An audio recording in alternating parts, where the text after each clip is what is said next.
if you want to do, like we did a little piece of citizen science when I asked you, when I said, okay, tell me stories of what the guys did when they were young. That was citizen science.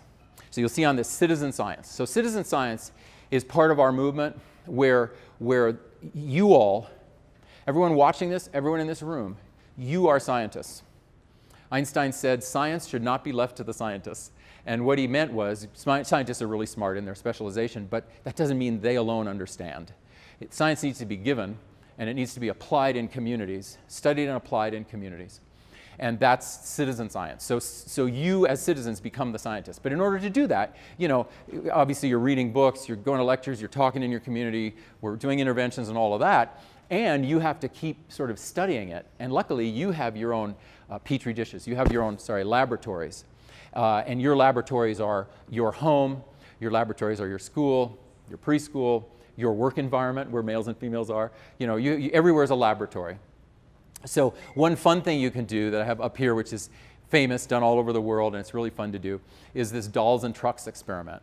So you just get a yellow pad out or get something out or do it on your computer and start your Boys and Girls Learn Differently, or your Gurian, or your Minds of Boys and Girls, whatever you want to title it. Say, this is going to be my citizen science. I'm going to do this the next 6 months. On and off, I'm going to do this, and let's just see what happens. So one is going to be, this whole week, I'm going to watch boys and girls, and I'm going to watch for examples of this male touch attachment, this kinesthetic attachment. I'm going to watch for objects moving through space. That's another one. How much do the guys throw things at each other and use their bodies at each other, as objects moving through space? And then another one I'm going to do is I'm going to get a hold of a preschool, and I'm going to give dolls and trucks to the boys and girls in the preschool. So they're 3 years old, let's say. I want to see what they do with these dolls and these trucks, and I'm going to record that a number of times and just see if this Gurian guy, if he knows anything, or just because you're citizen scientists, you got to test it all out. So if you do this, some of you may have done this experiment, and you can do this again. You're going to do this with every culture, every kind of child, from every race. What do you think you're going to find? You give boys and girls dolls and trucks. So let's start with the girls. You give girls the dolls. What do they tend to do with the dolls? They hug them, they feed them, they nurture them, whatever we all mean by that. Absolutely, we all know that. What else? Let's say they're playing a game, any kind of game or whatever it is. How do they relate to those dolls? Right. They're going to talk to them. Okay, and then, they've also got the trucks. What do they tend to do? There's a couple things they tend to do with the trucks. Now, remember, anyone can do anything. A girl obviously is going to move a truck back and forth, of course. But you're studying them for a week. What are a couple tendencies that you will find, which I think you can guess at? They've got the truck, and they've got a doll. They very often put the doll in the truck and drive the doll to someplace, veterinary, whatever it is, horse barn, whatever is the thing they love to do, home, school, whatever it is, okay? And then another thing that some of them do with the trucks. Can anyone guess? It's some of the same stuff they do with the dolls. I'll give you an example. Often they name the dolls. Do you think it's possible they sometimes name the trucks? They do. They sometimes, the truck, this truck is named Larry. I'm naming this truck Larry. And then people will say, well, why is it they generally give trucks male names?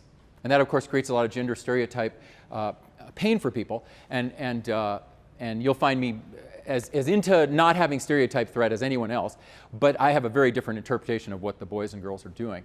They tend to name the trucks male names because they mainly see guys driving trucks. I mean, I think it's as simple as that. And it's not a plot against anybody. Right now, and I believe this will probably never change, more males drive trucks than females. Females make different work choices. So mainly we see guys driving trucks. It would be logical that kids are going to model off those guys. Mainly they more see their moms doing nurturing, right? 91% of our homes are, if someone stays at home, it's a mom, not the dad. 9% of our homes, the dad stays home. So we generally see more mom doing that child care. It's more logical. It's obviously logical in my mind. They would model and see that. I don't actually see that as a gender stereotype. I just see that as good science. That's what they're doing. And I don't see a negative to it. It's just what they're doing. So if that's what they're doing, then there's something going on in girls, and some of it's a little different than what goes on in boys, because what do 3-year-old boys tend to do with the dolls? Right. Yeah, they can certainly nurture them. Let's remember, anyone can do anything, yes. But it's very common to see them throw the dolls, right? They put it into they're involved in a game, and they use the doll as an object moving through space in the game, right? So does it mean they hate dolls or hate people? No, of course not. It's not, to me, gender stereotyping. It's really logical for their brains. They're 3 years old. They're not very verbal yet, right? They're not as verbal or verbal emotive as females.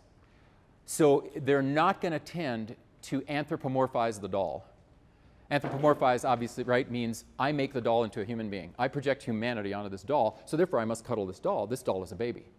But the guys' brains, right, they're only doing words on the left, and they're 3 years old. So they don't have a lot of verbal development yet, right? They don't have a lot of verbal emotive, verbal sensorial. They're highly impulsive at that age, right? Guys are highly impulsive, and that's okay. That's the way the brains are set up. Again, they can do anything they can do. But when they see a doll, they see plastic. They don't see a person. They see plastic.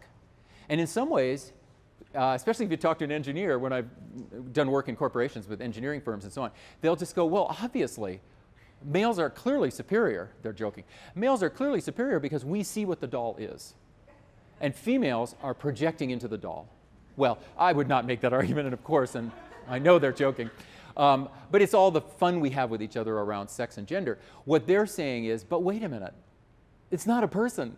It's a plastic object that someone put clothes on. So of course I'm going to throw it. I'm 3 years old. I'm going to relate to this object the way my brain is developing right now, and part of how it's developing is it's going to move objects through space. And it's going to be exercising this spatial intelligence, which is on the right. Okay? And with the trucks, okay, easy one. They got 2 trucks. What do? Right? They vroom, vroom. They crash them together and all this. They love the loud sound, you know, that sounds great to them, makes them feel like they're really accomplishing something, you know, all of this. So this is citizen science. And obviously this is a very famous experiment, been done I think for around 40 years, and people have different interpretations. Some people interpret it as a really bad thing. I think it's nature, and it has to be integrated, because I'll make this argument again. If we don't integrate it, if we think that is inferior behavior, then we're starting out with these guys at 2 and 3 already thinking these guys are inferior. We don't even realize we're thinking it. But we're going, come on, the girls are sitting here, they're playing so nicely with the dolls, they put the doll in the truck, they're relating to the dolls. Those are the social emotionals we want. What's with the hitting the dolls against each other? The kid's going to turn out bad, right? And we don't even realize we're projecting that, but because we didn't understand this, we are subtly assessing these guys as inferior. And of course, that I'm arguing that systemically that got in. It got in, and as we moved up the system, we got them. They're 6th graders, they're 9th graders, they're in college. You know, we even have a college problem where 60% of college now is female, 40% is male. How great for my daughters and your daughters! It's great, but something's gone on where even college now, guys are avoiding college, and that's worrisome. Okay, so that's citizen science, and you may not end up where I have ended up on this science, and I would never pressure you. I want you to do it yourself, see where you get, and then apply it to systems.